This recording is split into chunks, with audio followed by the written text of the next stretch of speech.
저와 여러분은 송탄 장로교회의 일원입니다. 우리는 교회를 어떤 시각으로 바라보고 있습니까? 교회는 건물이 있고 약속된 예배 형식이 있고 약간의 조직과 위계가 있습니다. 우리는 교회를 다닌다라고 말하고 교회 프로그램에 참여한다라고 말하고 때로는 교회의 일원으로서 분주하게 무언가를 섬기고 봉사합니다. 그런데 우리는 교회를 이루었고 교회를 다니고 있는데 왜 교회를 다니고 이루었을까요? 한마디로 천국 가기 위해서 그렇게 말하면 더 이상 할 말이 없습니다. 그런데 우리는 질문을 좀 해야 됩니다. 여러 가지 필요에 의해서 우리가 교회를 다니고 이루고 있지만 근본적인 질문을 가지고 있어야 합니다. 우리는 정말 하늘 가족일까? 우리는 정말 주님의 몸일까? 우리의 모임은 정말 성령의 전, 하나님의 성전일까? 이 세 가지 질문은 우리가 평생 교회를 떠나기까지 가지고 있어야 됩니다. 첫 번째, 우리 교회는 정말 하늘 가족일까? 두 번째, 우리는 정말 주님의 몸일까? 세 번째, 우리의 모임은 정말 성령의 전일까? 이건 신학적으로 성경적으로 교회의 정체성을 확인하는 굉장히 중요한 질문입니다. 이게 없으면 교회가 뭔지도 모르는 겁니다. 교회에 속해 있지만 교회가 뭔지도 모르는 채 그냥 교회에 다니다가 끝나고 마는 거지요. 자, 그저 같은 공간에 앉아 1년, 2년, 10년 예배라는 종교적 상품을 소비하고 흩어지는 종교 소비자로 전락하는 사람들이 상당히 많습니다. 만약 이 세 가지 질문 앞에서 내가 대답을 할 때 망설여진다면 우리는 이 교회의 창시자인 예수님께로 돌아가 그분의 첫 그림을 다시 확인해야 하는데 오늘 본문이 바로 그 교회의 설계도가 처음 공개되는 극적인 순간입니다. 예수님은 제자들을 데리고 가이사랴 빌립보로 가셨습니다. 그곳은 어떤 곳입니까? 로마 황제를 신으로 숭배하고 수많은 이방 신전이 즐비했던 세상의 권력과 문화로 포장한 위대한 도시였습니다. 예수님이 살고 계셨던 팔레스틴, 이 시리아 이쪽 지역에서 가장 발달한 최고의 도시였습니다. 그 도시 한복판에서 갈릴리 시골 초라한 촌뜨기의 모습에 예수님께서는 제자들에게 질문을 던지셨습니다. 사람들이 나를 누구라 하느냐? 제자들이 세상의 소문을 전해줍니다. 선지자 중에 하나라 하더이다. 그러자 예수님이 다시 되물으십니다. 그러면 너희에게 나는 누구냐? 바로 그 순간 베드로가 인류 역사를 관통하는 위대한 고백을 합니다. 당신은 나의 구원자 살아계신 하나님의 아들이십니다. 이것은 베드로의 지식이나 정보 분석에서 나온 답이 아닌 하늘로부터 온 계시라며 주님께서 칭찬을 해주셨습니다. 그리고 이 고백 이후에 교회의 청사진을 선포하는데 또 내가 네게 이르노니 너는 베드로라. 내가 이 반석 위에 내 교회를 세우리니 음부의 권세, 즉 지옥의 권세가 이기지 못할 것이다 라고 말씀합니다. 교회는 오랫동안 이 반석에 대해 논쟁을 해왔고 바로 이 지점에서 신학적으로 정치적으로 갈라졌습니다.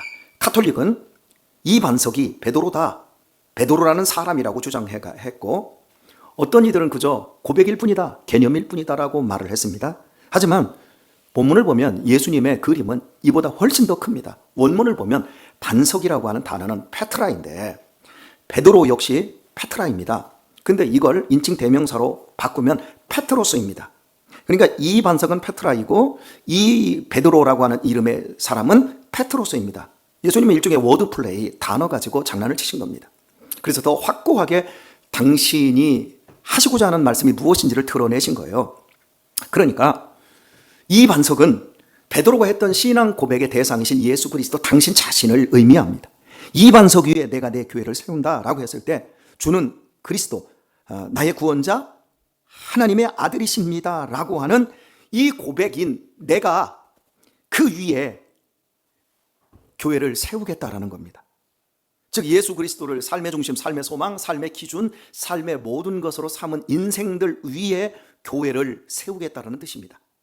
이해하셨으면 아멘. 네, 그러므로 베드로처럼 하늘의 계시를 받아 주는 나의 구원자라고 고백하는 사람들의 만남, 즉 공동체가 교회인 것입니다. 이것이 우리가 교회를 통해서 확인해야 할 첫 번째 지점입니다. 교회는 공동체입니다. 따라서 합시다. 교회는 공동체다. 공동체입니다. 그리고 두 번째 확인해야 할 것은 이것입니다. 주님은 진실한 고백을 하는 진실한 사람들 위해 건물을 짓겠다, 조직을 만들겠다, 프로그램을 돌리겠다라고 말씀하지 않으셨습니다. 주님은 진실한 고백을 하는 이 반석 위에 내 교회 에클레시아를 세우겠다. 내 에클레시아를 세우겠다입니다. 여러분, 에클레시아는 우리 성경에서만 사용하는 게 아니라 신약 성경이 써지기 전 이미 타키투스의 또 이미 그 헤로도투스의 여러 문헌들에 보게 되면 펠로폰네소 전쟁사에서도 보게 되면 에클레시아가 나와요. 에클레시아는 모임이라는 뜻이에요. 민회라고 하는 거에도 에클레시아를 붙여요. 사람들의 모임인 거예요. 그러니까 예수님께서 교회를 세우겠다라고 해서 교회만 이렇게 떼서 사용하면 안 돼요. 여기에는 반드시 내 교회를 세우겠다는 겁니다.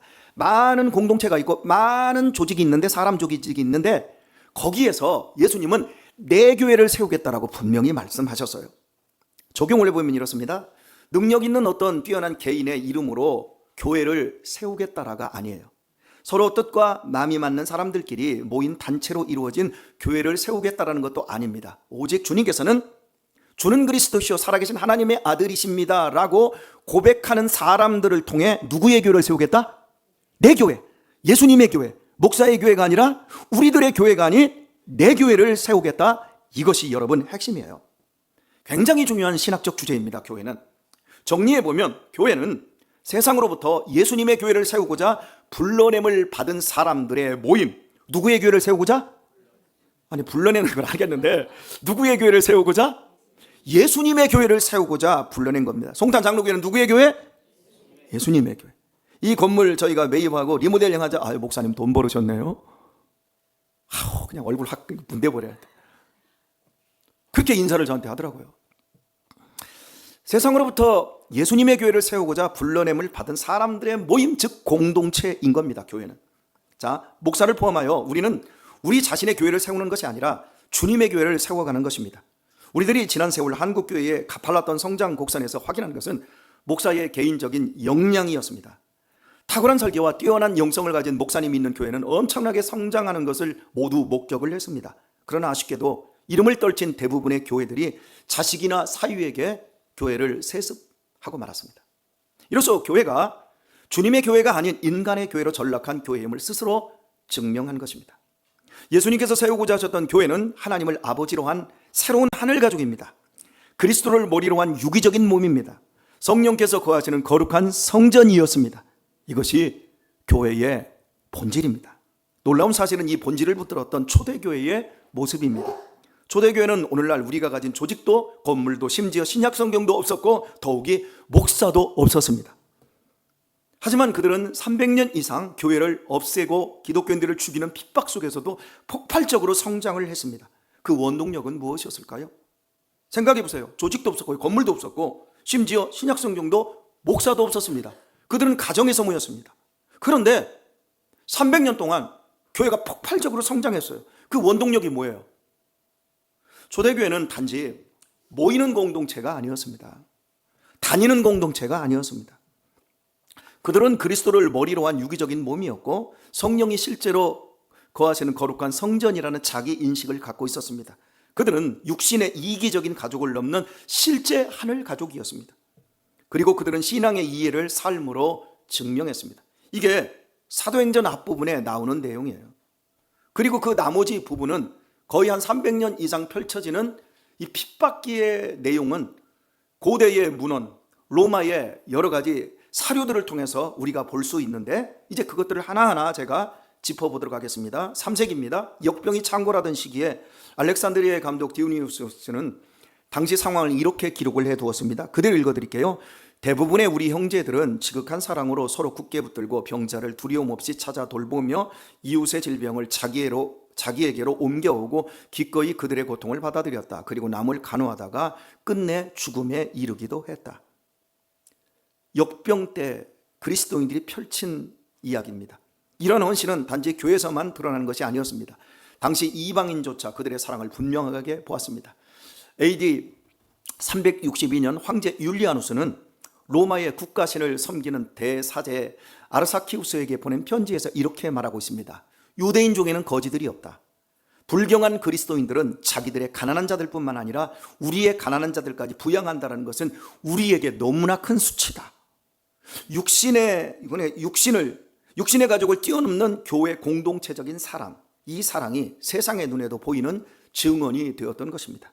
같은 시기를 살았던 터툴리아는 변증론 39장에서 이렇게 말하고 있습니다. 보라, 그들이 서로를 얼마나 사랑하는가. 서로를 위해서라면 죽을 각오가 되어 있다.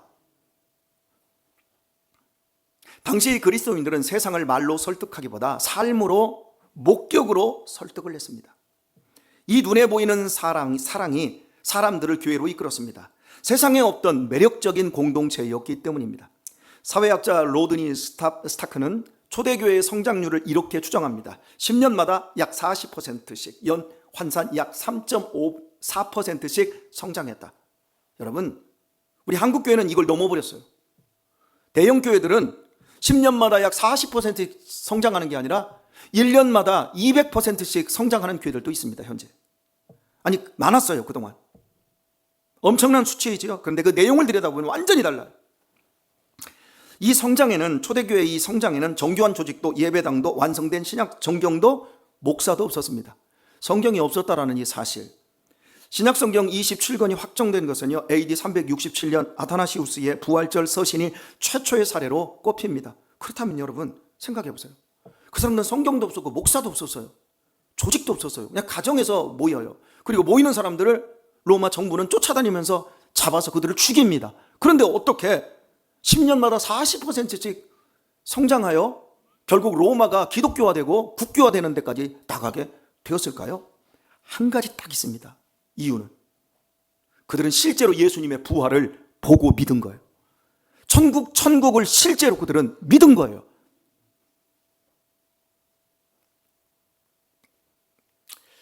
당시의 예배는 가정 중심이었습니다. 초기 신자들의 윤리는 2세기에 디오그네투스에게 보낸 서신에 잘 드러납니다.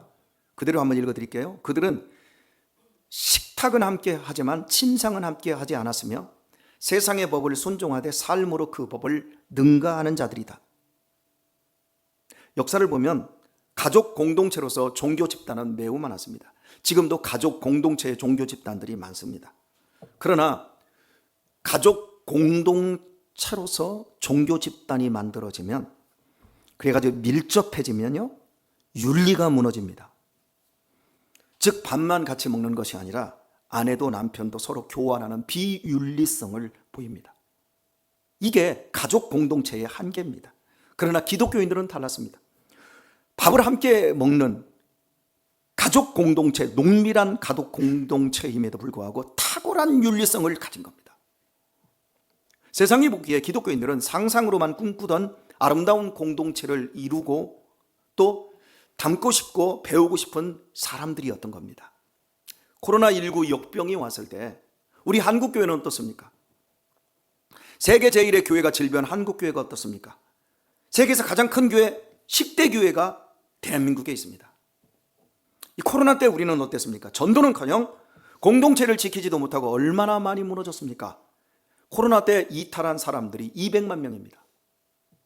그러니까 우리 한국교회는 거품이 너무 많다는 거죠. 진짜 안 믿는다는 거죠. 초대교회 사람들은 코로나 때 오히려 본인들이 죽으면서 사람들을 돌보고 간호했는데 우리 한국교회는 그 코로나 때 어떻게 되었습니까? 다 무너졌어요. 초대교회가 보여주었던 죽음을 능가하는 삶은 없고 도리어 얼마나 이기적인 모습을 나타냈습니까? 아름답고 웅장한 건물 띠 두르고 길거리에 나가 열심히 전도하던 그것이 교회의 본 모습이 아니었던 겁니다. 한국교회가 예수님이 세우시고자 한 바로 그 교회, 예수님의 교회였다면 이런 일은 없었을 것입니다. 모양만 주님의 교회였을 뿐 실은 주님의 몸도 성령의 전도, 하늘 가족 공동체도 이루지 못했던 것입니다. 분명 초대교회는 폭력과 질병, 죽음이 지배하던 시대 속에서 사랑과 헌신, 공동체적인 삶으로 복음의 신뢰성을 보여주는 증인 공동체였습니다. 결과적으로 타락하고 깨어진 이 세상 속에서 그들의 존재 자체가 가장 강력한 빛과 소금으로 메시지가 되었던 겁니다. 그렇게 그들은 음부의 권세, 지옥의 권세가 이기지 못하리라는 주님의 약속을 삶과 죽음으로 살아낸 사람들이었습니다. 세상은 이전에 본 적 없는 사랑, 죽음을 두려워하지 않는 사람들의 공동체를 목격을 했습니다. 사람들은 그들의 희생적인 사랑을 보고 감동하여 우리도 저 공동체에 들어가고 싶다며 스스로 찾아왔습니다. 전도할 필요가 없었습니다. 그들의 공동체 자체가 가장 강력한 메시지였습니다. 죽음의 권세가 역병으로 세상을 휩쓸 때 그리스도의 사랑으로 뭉친 공동체는 그 죽음을 이기고 생명을 피워냈습니다. 또한 초대교회는 천국 열쇠를 제대로 사용할 줄 알았습니다. 내가 이 천국 열쇠를 너희에게 주느니 너희가 땅에서 매면 무엇이든지 하늘에서도 풀리고, 할렐루야, 이 천국 열쇠를 그들은 사용을 했습니다. 이 열쇠는 특정 성직자에게 주어진 권력이 아닙니다. 이 진실한 공동체가 세상 속에서 예수 그리스도의 이름으로 사랑하고 용서하며 죄와 불의를 대적할 때 하늘의 권세가 이 땅에 임하는 통로가 된다는 약속인 겁니다. 초대교회는 그 열쇠를 정확하게 사용했습니다. 그런데 우리 한국교회는 이 천국 열쇠를 잃어버린 것 같습니다. 가정들이 무너지고 삶들이 더 비극으로 끝나고 교회 안에서 막 자살자들이 늘어나고 있고 교회는 싸우고 있고 목사는 걸핏하면 쫓겨나고 있고 성도들은 걸핏하면 교회를 옮겨 다니고 있고 도대체 이 공동체는 너무나 허약해져 있습니다. 천국 열쇠가 안 보입니다. 대체 언제부터 우리는 공동체를 세우는 대신 교회 건물을 짓고 교회 조직을 키우는 일에 몰두하게 되었을까요? 교회 프로그램을 개발하는데 그렇게 힘을 쓰게 되었을까요? 아쉽게도 종교개혁 시점부터입니다. 종교개혁은 복음을 회복했지만 온전한 교회 회복은 이루어지지 못했습니다.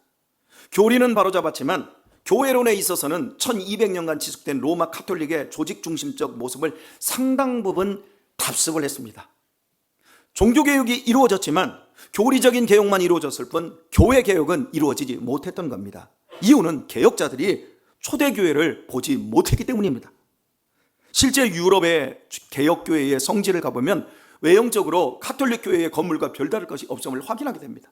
로마 베드로 성당에 들어가 보고 그리고 개혁교회는 라이프치히라든지 이런 휘근호가 있었던 교회 그 지역에 가보면 교회가 이게 성당인지 이게 개신교 건물인지 구분이 안 될 정도로 똑같아요. 왜냐하면 종교개혁자들이 바로 로만 카톨릭에서 나온 사람들이었기 때문입니다. 초대교회의 모습을 종교개혁자들이 보지 못했기 때문에 본 그대로 교회들을 만들어 버리니까 그렇게 카톨릭과 별로 다를 것이 없는 모습이 돼버린 거예요. 우리 부모님도 신앙생활 잘하셔야 됩니다. 여러분들이 하는 모습, 그 모습 이상을 자녀들이 신앙생활을 못해요. 부모님이 그렇게 최대한 열심을 보이잖아요. 그걸 넘기가 힘들다고요. 자꾸 망가진다고요. 신앙은요, 말로 가르치는 게 아니고 교리로 가르치는 게 아니고 신앙은 보여주는 것으로 가르치는 겁니다. 그만큼 무서운 거예요. 자녀 교육은 아이들이 부모의 등에서 배운다 그래요. 앞에서 안 배웁니다.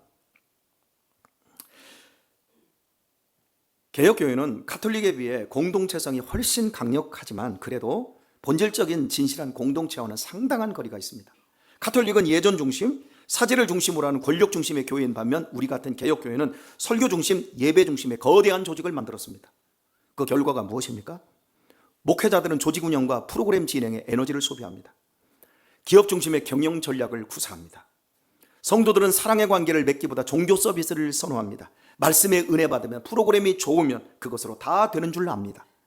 얼마 전 목사님들과 식당에서 밥을 먹는 중에 옆 테이블에 있는 사람들이 당신 교회 담임 목사님을 알아보고 인사를 하는데 정작 담임 목사님은 그분들을 전혀 몰라봅니다. 그 교회는 짧은 기간 평택에서 4,000명 이상이 모여든 교회가 되었습니다. 그런데 자기 교회 집사님들을 몰라봅니다. 담임 목사님이. 내 교회 성도조차 몰라보는 교회가 과연 주님께서 세우시기로 하신 농밀한 하늘 가족 공동체일까요? 한국교회는 많은 경우 목회자에게조차 나의 가장 깊은 상처와 고뇌를 드러내지 못하는 조직 안에 머물러 있습니다. 절대 목사님에게는 말하지 마. 서로가 좋은 모습만 보여주려고 하는 공동체는 주님이 주인 되시는 교회의 본질인 진실한 공동체를 이룰 수가 없습니다. 주님이 세우시고자 하는 교회의 꿈은 세상이 감당할 수 없는 진실한 사랑의 공동체였습니다. 그런데 우리 한국교회가 과연 주님이 세우시고자 하신 그 교회의 모습입니까? 너무 제가 한국교회라고 하는 거시적으로 말을 했지만 여러분 직접적으로 우리 교회는 어떻습니까? 우리 송탄 장로교회는 진실한 사랑의 공동체 맞습니까? 교회의 목표는 선교에 있지 않습니다. 교회의 목표는 전도에 있지 않습니다. 교회의 목표는 교육에 있지 않습니다. 교회의 목표는 예배에 있지 않습니다. 물론 이것은 교회의 사역에 있어서 중요한 일입니다. 그런데 교회의 존재의 목적은 아닙니다. 교회의 존재의 목표는 애국하는 데도 있지 않고 자유소유에도 있지 않습니다. 교회의 목표는 오직 진실한 사랑의 공동체 예수님의 교회입니다. 우리는 서로 다릅니다. 생각도 다르고 가치관도 다르고 생각하는 수준도 사는 형편도 다 다릅니다. 섞일 이유가 우리는 아무것도 없습니다. 못하러 섞여요. 못하러 하나 돼요. 안 맞는데. 그러나 예수님을 믿기에 예수님 때문에 예수님으로 인하여 서로를 사랑하여 함께 밥을 먹을 수 있고 함께 삶을 나눌 수 있고 함께 시간을 보낼 수 있고 서로의 아픔과 기쁨을 나눌 수 있어야 됩니다. 예수님 때문에. 이 모든 일을 예수님 때문에 해야 합니다. 나는 혼자 있는 게 좋아. 나는 누구랑 삶을 나누지 말고 뭐 그러고 할 이유가 아무것도 없어. 나는 누구랑 뭐 섞일 이유가 아무것도 없어. 나는 혼자 사는 게 좋아. 나는 저런 사람들하고는 한시도 있고 싶지 않아. 저런 보수 꼴통하고는 말 섞는 게 시간 낭비야. 나는 종북 좌빨하고는 상종하기 싫어. 그럴지라도 예수님을 구주로 믿기 때문에 함께 밥을 먹고 함께 시간을 보낼 수 있어야 합니다. 왜요? 예수님 때문에. 그렇게 함께 모여서 시간과 삶을 나누는 진실한 공동체, 그것이 예수님의 교회입니다. 그렇게 진실한 공동체를 목표로 하여 모이고 밥 먹고 삶을 나누다 보면 어떤 일이 일어나는 줄 아세요? 성령이 역사합니다. 그래서 성령님이 주님의 이름으로 모일 때 두세 사람이라도 그런 식으로 모일 때 우리에게 임재하셔서 우리의 마음을 바꾸어 주십니다. 사랑할 마음을 주십니다. 봉사할 마음을 주십니다. 헌신할 마음을 주십니다. 전도할 마음을 주시고 선교할 마음을 부어주시고요, 견디고 이길 마음을 주십니다. 참을 마음을 부어주십니다. 그리하면 죄로 인해 깨지고 망가진 이 세상의 치유와 회복과 웃음과 행복과 기쁨이 일어나게 되는 천국문이 활짝 열리는 겁니다. 이것이 교회의 복이고 바로 이때 하나님의 나라가 우리 안에 임했다고 하는 것입니다. 저는 얼마 전에 모 청년이, 목사님, 저는 사람들이 싫어요. 난 사람들이 싫어서 이렇게 교제하는 게 정말 어려워요. 사회생활도 힘들고요. 그리고 교회에서도요, 사람들이 나한테 말 거는 게 정말 부담스러워요. 그래서 그냥 목사님 너무 저한테 이렇게 모이라고 하거나 뭐 여기에 뭐 들어가라고 하거나 이런 거 하지 마세요. 그냥 교회만 다니까. 제가 대답을 뭐라고 한 줄 아세요? 야, 난 사람들이 너무 무서워. 그랬더니 뻥하고 쳐다봐요. 난 정말 사람들이 무섭다니까. 사람들이 무서운데 나는 목회를 해. 그리고 무섭지만 그렇게 목회를 하다 보니까 내 자신이 성장을 하더라. 내 자신이 그게 해결되더라. 너 싫다고? 너 안 만나고? 너 자꾸 속으로 들어가 봐? 너 그럼 네 문제가 나이가 먹어진다고 하면 해결될 줄 알아? 살면 살수록 너 혼자 고립되고 너 혼자 힘들어진다? 목사님을 하나님이 살리려고 목사를 만든 거야. 그랬더니 목사님 정말요? 나는 지금도 새신자가 오는 게 제일 무서워. 새신자 왔다고 성도 새신자를 데리고 목양실로 내 앞에 데리고 오면 내가 무슨 말을 해야지? 환영합니다 딸랑딸랑은 해야 되는데 나는 정말 무섭다. 여러분, 저는 아직 완전한 진실한 사랑의 공동체를 경험하지 못했습니다. 제가 35년 동안 7개의 교회를 수종 들었지만 이런 진실한 공동체가 없었습니다. 건물 중심, 조직 중심, 프로그램 중심, 교육 중심, 전도 중심, 선교 중심의 교회는 경험을 했지만 목적이 진실한 공동체인 교회는 없었습니다. 제가 꿈을 갖고 교회를 개척하여 23년을 달려왔지만 우리 교회는 아직 이런 교회가 되지 못했습니다. 저는 정말 진실한 공동체가 어렵다라는 것을 느낍니다. 조직하는 교회가 낫지요. 건물 중심의 교회가 낫지요. 많은 목사님들이 그럽니다. 권 목사님, 고덕 쪽에 땅 사서 건물 짓고 교회 옮겨가면 목사님네 교회는 한 충분히 500명에서 1000명은 감당할 수 있을 만한 교회이고 힘이 있는데 안타까워합니다. 그리고 어떤 사람들은 그럽니다. 자기가 건물을 짓고 보니까 15년 동안 그렇게 궁상 떨고 있다가 건물 짓고 보니까 사람들이 몰려들더라. 아, 건물이 목회를 하는 걸 알겠더라. 이렇게 말을 합니다. 저도 그런 목회 하고 싶어요. 그런데 그런 목회하면 뭐 할 겁니까? 진실한 공동체가 얼마나 어렵다는 것을 저는 느껴요. 관계가 조금만 깊어지면 상처를 받고요. 막 시험 듭니다. 어린아이 같은 사람들이 얼마나 많아요. 가족은 아무리 고통스럽고 힘들어도 참고 견디면 절대 깨지지 않는데 교회는 너무나 쉽게 깨져요. 그것 때문에 배신감에 치를 떨어요. 그런 날들을 어마어마하게 많이 넘겨야 합니다. 그러나 저는 이 교회가 진실한 사랑의 공동체가 되어가고 있다고 믿습니다. 그것은 우리 교회가 완벽하기 때문이 아닙니다. 우리 교회는 진실한 사랑의 공동체가 되기 위한 방향으로 가고 있기 때문에 그렇습니다. 그리고 여러분이 셀과 작은 소그룹으로 모이기를 힘쓰고 사랑의 교제와 헌신을 스스로 이어나가고 있기 때문에 그렇습니다. 결국 우리는 방향이 그렇고 여러분이 지금 힘쓰고 있는 것이 그렇기에 결국 하늘가족으로 성장하고 묶인 것은 풀리며 회복과 치유와 생명의 풍성함을 얻게 되리라 믿습니다. 코로나 이후 한국 교회가 얼마나 세상으로부터 지탄을 받으며 위축되어 가고 있습니까? 그렇다면 미래 교회의 대안은 무엇일까요? 더 크고 웅장한 건물일까요? 더 큰 조직과 프로그램일까요? 아닙니다. 진실한 공동체의 회복에 있습니다. 주님이 주인 되시는 진실한 교회를 세우는 것이 유일한 대안인 겁니다. 이는 목회자인 저부터 바뀌어야 함을 의미합니다. 조직 관리자가 아니라 사랑의 전문가가 되어야 합니다. 목사는 사랑을 제일 잘하는 사람이 되어야 합니다. 성도 한 사람 한 사람이 진실한 관계를 맺고 서로 사랑할 수 있도록 돕는 일에 목사는 목숨을 거는 사람이어야 합니다. 설교 역시 지식 전달이 아니라 교리 전달이 아니라 어떻게 우리가 진실한 사랑의 공동체를 세울 수 있는지를 외쳐야 합니다. 또한 이는 우리 모두의 변화를 의미합니다. 좋은 설교 듣고 좋은 종교 서비스 받으러 여러분이 교회에 오시면 안 됩니다. 진실한 관계를 맺고 진실한 공동체원이 되려고 교회에 오셔야 합니다. 나는 저 사람하고 섞는 거 싫어. 나는 함께하는 거 싫어. 나는 사람이 무서워. 나는 사람이 싫어. 그래도 여러분이 교회에 오실 때는 함께하려고 해야 합니다. 함께할 때 여러분의 삶 속에서 사람에게 상처받은 것도 사람에게서 치유가 일어납니다. 교회에 오시는 목적을 똑바로 가지셔야 합니다. 목사님, 설교 살살 해주세요. 무서워요. 예, 저부터 변해야 합니다. 하나님의 가족의 일원이 되기 위해 노력하고자 하는 것이 우리 신앙의 목표가 되어야 합니다. 그리고 실제로 그 삶을 살아야 합니다. 서로에게 유익이 되고 힘을 실어주고 용기를 줄 수 있는 삶을 사는 겁니다. 실망도 있고 상처도 있을 것이지만 참아야 하고 용서해 줄 수 있어야 합니다. 이 교회는 내 교회가 아닌 주님의 교회이기 때문입니다. 그리할 때 우리는 진실한 공동체, 주님께서 세우시는 주님의 교회로 음부의 권세, 지옥의 권세를 이기게 될 것입니다. 오늘의 말씀을 맺습니다. 사랑하는 우리 교회 여러분, 우리는 지금 어디에 서 있습니까? 우리가 세우고 유지하고 물려주어야 할 교회는 건물과 조직과 프로그램 아닙니다. 지옥의 권세가 이길 수 없는 주님이 주인 되는 진실한 사랑의 공동체입니다. 우리 교회가 초대교회처럼 서로를 위해 기꺼이 죽어줄 수 있는 그 사랑이 충만하여 그래서 세상이 우리를 보고 하나님께로 돌아오는 그 놀라운 역사가 다시 시작되기를 간절히 기도합니다. 그것이 예수님이 꿈꾸셨던 그리고 오늘 우리에게 맡기신 유일한 교회의 모습입니다. 이 비전과 이 소망으로 우리 교회가 우리의 삶이 더욱 충만해지기를 예수님의 이름으로 축원드립니다.